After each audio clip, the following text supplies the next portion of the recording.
ざいます。つれつれ団のこうちゃんです。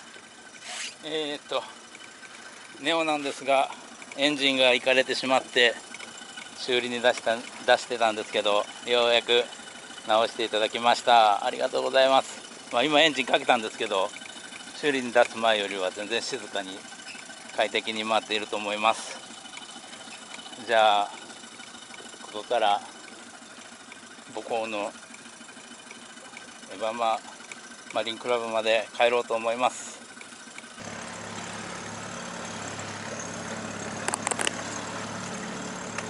出発進行しました。お世話になりました。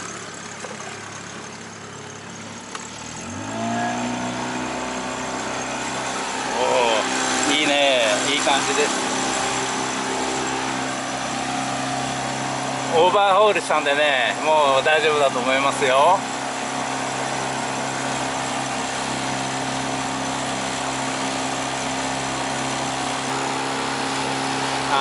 やっとまたこれで釣りが復活できますね。今日は暑い、いい天気です。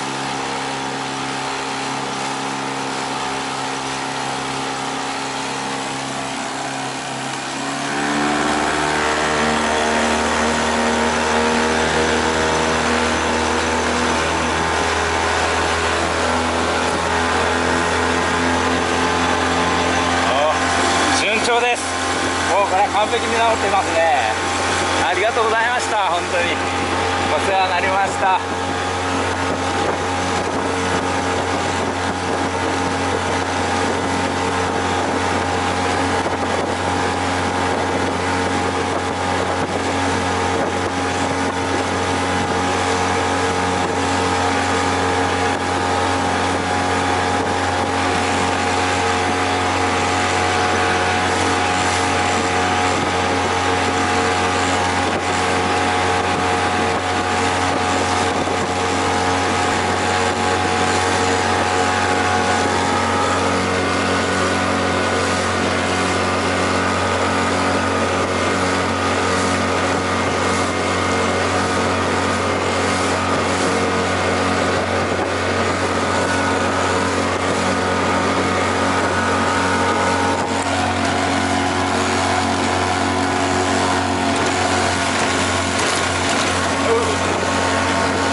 はい、ということでホームグラウンドの浜マリンクラブの沖まで帰ってきました。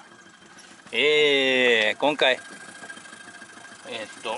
エンジンが吹き上がらなくなって全然進まなくなったんで、いろいろ直してもらったんですけど、結局はオーバーホールをすることになりました。で今日直って取りに行ったんですけど、ちょっと乗ってみた感じはめちゃめちゃいいですね。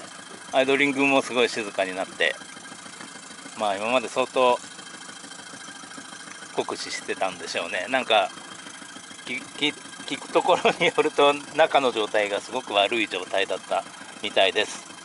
なのでちょっとお金はかかるけどオーバーホールして正解だったと思います。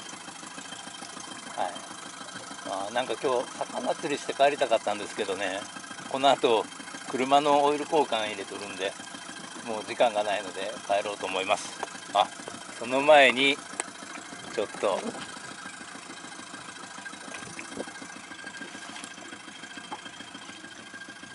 多分請求書だと思うんですけどこんなものをもらったんでちょっと覗いてみます。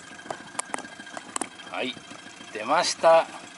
請求書でした。やっぱりじゃじゃーん、ざっと18万円なり、そうでしょうね。相当状態が悪かったみたいなんで、インペラの交換とかオイル交換とかももちろんしてもらったんですけど、なんかカムシャフトっていうんですかね、なんか支えるボルトみたいなのが折れてたみたいですね。それが一番の原因だったみたいですけど、こんな感じで、治ったので良かったですということです。では今度は釣りの動画でお会いしたいと思います。それでは。